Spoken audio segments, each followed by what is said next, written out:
ఈరోజు government railway police station Vijayawada SHO JV Ramana నేను press meet conduct చేయడం జరుగుతుంది. ఇది ఇన్ రిలేటెడ్ టు ఈ నెల పోయిన నెల 26వ తారీఖు నైట్ ఈవినింగ్ విశాఖపట్నం 17015 అనే ట్రైన్లో ఒక దంపతులు జనరల్ టికెట్స్ తీసుకుని విశాఖపట్నం నుంచి గుంటూరు వరకు జనరల్ బోగీలు ఎక్కి అక్కడి నుంచి ట్రావెల్ చేస్తున్న సందర్భంలో హెవీ రష్ ఉండటం వల్ల ఆ వాళ్ళు దంపతులు ఇద్దరు కూడా ఆ జనరల్ బోగీలో ఉన్న బాత్రూమ్స్ దగ్గర కూర్చున్నారు. సో ఆ కూర్చున్న టైంలో దాని పక్కనే H1 కోచ్ ఉంటుంది. ఆ H1 కోచ్కి సంబంధించిన బెడ్ రోలర్ అటెండెంట్ అతని పేరు సౌరవ్ బగ్ది.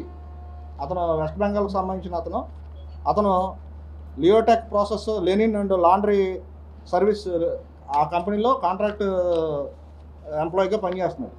సో ఆ H1 బోగీకి అతనే ఇన్ఛార్జిగా పరిచయం చేసుకుంటూ వీళ్ళ దగ్గరికి వచ్చి వీళ్ళతో పరిచయం పెంచుకుని ఆ పరిచయం సందర్భంగా వాళ్ళ హస్బెండ్తో వీళ్ళిద్దరూ కలిపి IPL మ్యాచ్ చూస్తూ నా దగ్గర ఒక సీట్ ఉంది, ఆ సీట్లో మీ మిస్సెస్ని కూర్చోబెడతానని చెప్పేసి నమ్మబలికి ఆ అమ్మాయిని తీసుకుని ఇతనికి కేటాయించిన క్యాబిన్ ఏదైతే ఉంది H1 బోగీలో ఇతనికి కేటాయించిన బెడ్ రోలర్కి ఏదైతే క్యాబిన్ కేటాయిస్తారో ఆ క్యాబిన్లోకి తీసుకెళ్ళి ఆవిడని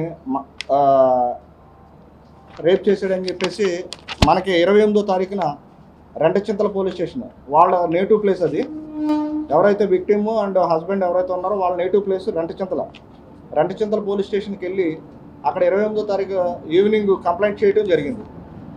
అది ఎలా చేశారంటే వీళ్ళు విజయవాడ దగ్గరలో ఉండగా నా మీద బలాత్కారం జరిగింది, చేసిన వ్యక్తి ఆ బెడ్ రోలర్ అటెండెంట్గా ఉన్న అతను H1 బోగీలో 17015 ట్రైన్కి సంబంధించిన అతను వ్యక్తి అని చెప్పేసి అక్కడ కంప్లైంట్ చేయడం జరిగింది.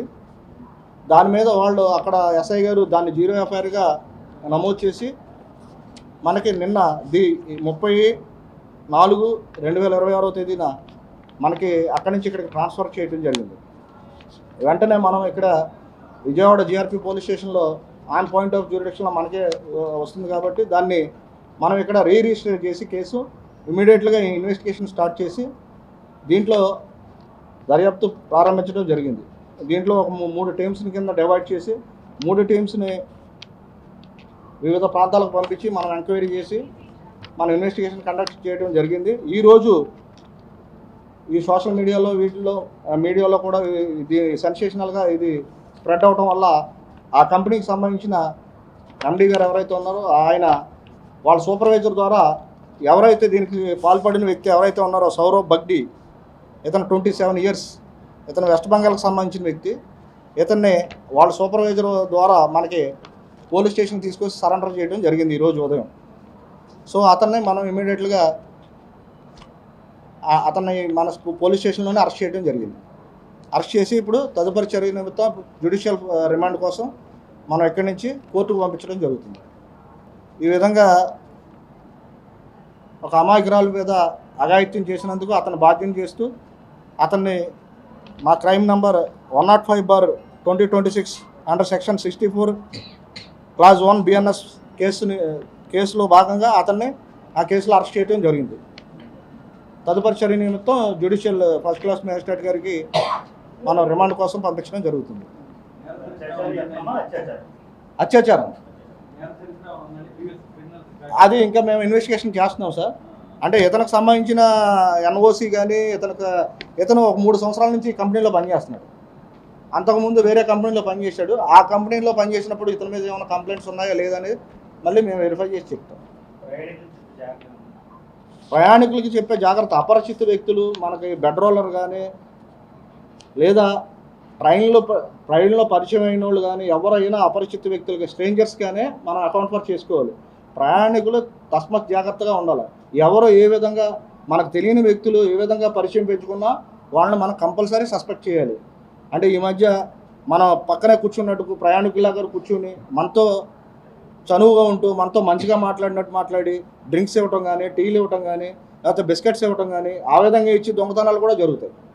లేదా ఇటువంటి నేరాలు కూడా జరుగుతాయి. సో అపరిచిత వ్యక్తులు ఎవరైనా సరే, మనకు తెలియని వ్యక్తులు ఎవరు మాట్లాడినా, ఎక్కడికి తీసుకెళ్ళినా, ట్రైన్లో అందరూ ప్రయాణికులు ఉంటారు కాబట్టి మీకు ఒక ఛాన్స్ ఉంటుంది. ఇతను ఎవరో నాకు తెలియదు, ఇతను నా అడ్వాన్స్ అవుతున్నాడు అని చెప్పేసి తోటి ప్రయాణికులు పక్కన వాళ్ళకి చెప్పినా ఎవరో కూడా రెస్పాండ్ అవుతారు. సో దయచేసి ఎవరిని కూడా స్ట్రేంజర్స్ కిందనే మీరు ట్రీట్ చేయాలి. ట్రైన్లో ఎవరు ఏదైనా ఇచ్చినా ఏది తీసుకోవడానికి ప్రయత్నించొద్దు. దయచేసి మీ వస్తువులు, మీ ప్రాణాలు కూడా మీరు కాపాడుకోవాల్సిన బాధ్యత మీ మీద ఉంది.